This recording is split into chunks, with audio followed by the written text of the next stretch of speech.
پھر اس کو اٹھا کے لے کے بیوی اپنے اشنا کے ساتھ خود جا رہی ہے اور 3 بچوں کی ماں ہے اور اس کے 3 بچوں کا وہ باپ ہے رزاق. ایک بیٹی ہے 2 معصوم بچے ہیں. مطلب یہ میری جب ایک دفعہ جب میں نے سنا تو میری روح کانپ گئی.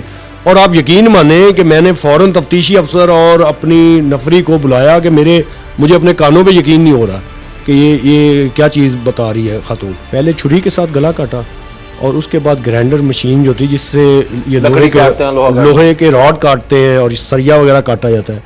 چونکہ اسلم جو تھا یہ الیکٹریشین تھا اور یہ لوہے کا کام اور یہ جری مارنے کا کام کرتا تھا, تو اس نے اپنا وہ گرائنڈر اٹھایا اور اس کے ساتھ اس کے 4 حصے کیے باڈی کے اور 2 توڑوں میں اس کو بھرا اور بھر کے پھر اگلے دن LBDC نہر میں پھینک دیا. بیوی نے اپنے آشنا کے ساتھ مل کر اپنے شوہر کو بڑی بے رحمی سے قتل کروا دیا. نہ صرف اسے قتل کروایا بلکہ اپنے آشنا کے ساتھ مل کر اس کے ٹکڑے کیے اور اس کی لاش کو نہر میں پھینکوا دیا. بات کرتے ہیں SHO صاحب سے کہ کیا معاملات تھے اور کس طرح یہ اصل قاتلوں تک پہنچے.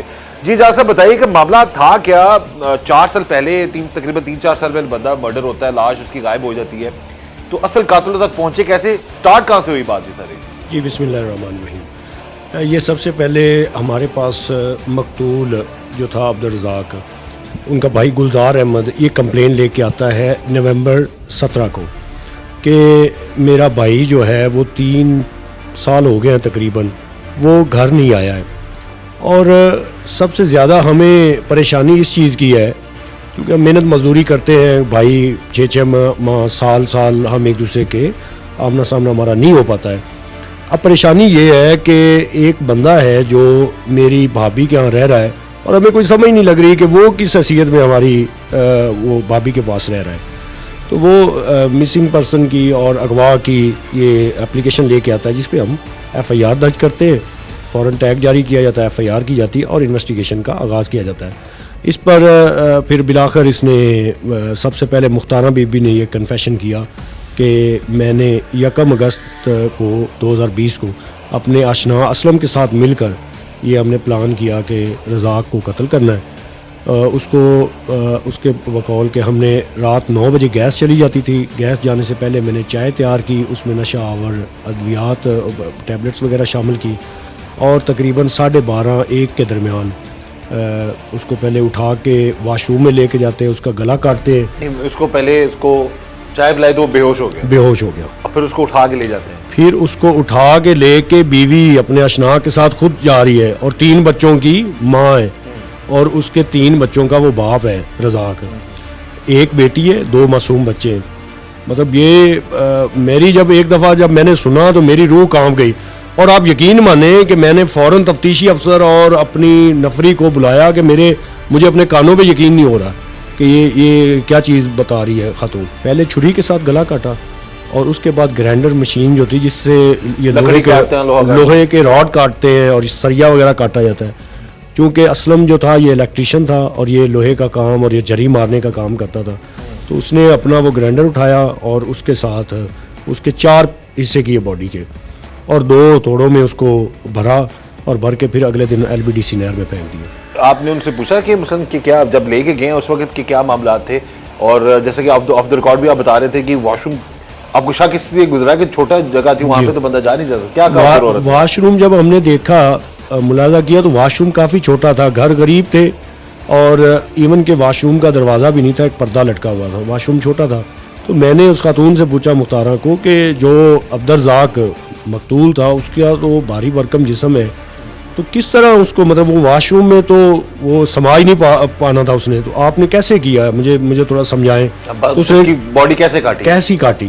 تو اس نے کہا کہ پہلے باڈی کا جو اگلا حصہ تھا نا وہ اندر تھا, اس کا گلا کاٹا اور پھر اس کا جو باڈی کا اگلا حصہ وہ کاٹ کے تو اس باڈی کو اندر کھینچا, یعنی جو کٹتا رہا اور اندر کھینچتے رہے.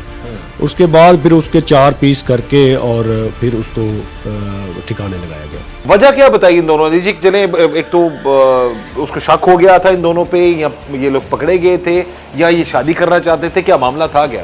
جی میں نے کافی پوچھا کیونکہ جس طرح آپ کے پاس ایک یہ بڑا آپ اس کو سمجھ رہے ہیں, سوچ رہے ہیں, آپ کو محسوس ہو رہا ہے کہ یہ ایک عجیب واقعہ ہے, اس طرح ہم نے بھی فیل کیا. تو جب میں نے پوچھا تو اس شفافیت اور درندگی کے پیچھے کوئی مضبوط ریزن موجود ہو وہ کوئی ایسی نہیں تھی. یہ صرف جو بندہ ایک وہ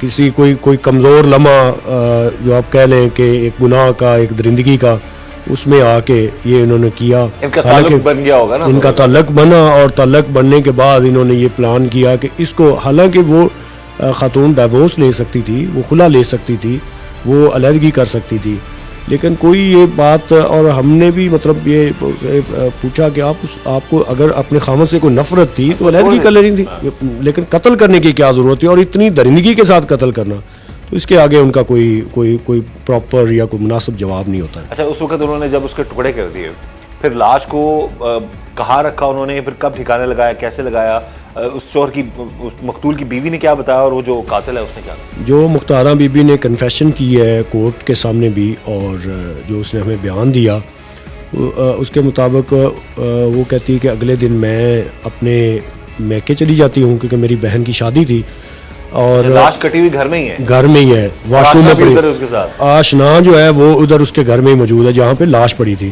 یہ اپنے میکے چلی جاتی ہے, بہن کی شادی ہونے والی تھی وہاں پہ چلی جاتی ہے, اور پیچھے سے اسلم جو ہے نا وہ اسے ان ٹکڑوں کو ٹھکانے لگاتا ہے, موٹر سائیکل پہ لاد کے پہلے ایک دفعہ لے کے جاتا ہے, ایک توڑا لے کے جاتا ہے, اور پھر دوسرا توڑا لے کے جاتا ہے. کسی کو شک نہیں ہوا کس طریقے سے لے کے گیا وہ, کیونکہ قربانی تھی اور ٹرو والا دن تھا, تو اس لیے لوگوں کو زیادہ شک نہیں ہوا, کیونکہ علائشیں لوگ لے جا رہے تھے, پھینک رہے تھے, اس وجہ سے لوگوں کی طرح شک نہیں ہوا ہے. پھینکا کہاں پہ اس نے جا کے؟ اس نے ایل بی ڈی سی نہر یاور زمان پارک ہے اس کے پاس جا کے نشاندہی کی ہے کہ میں نے یہاں پہ پھینکا تھا. وہ 4 سال پہلے کا, یہ 3 سال کا واقعہ ہے, اگست تو 2020. لاش کا کچھ پتہ چلا کہ نہیں پتہ چلا؟ جی ہم نے نا آگے ڈسٹرکٹ اوکاڑا کے, ڈسٹرکٹ سائیوال کے, جہاں تک یہ ایل بی ڈی سی نہر جا رہی ہے وہاں تک ہم نے اشتہار شور و گوگا جاری کروائے ہیں. ہم مختلف تھانہ جات جو نہر کو لگتے ہیں ان میں پتہ کرایا ہے کہ اگر کوئی ایسے پیسز انہیں ملے ہوں اور 174 کی انہوں نے کارروائی کی ہو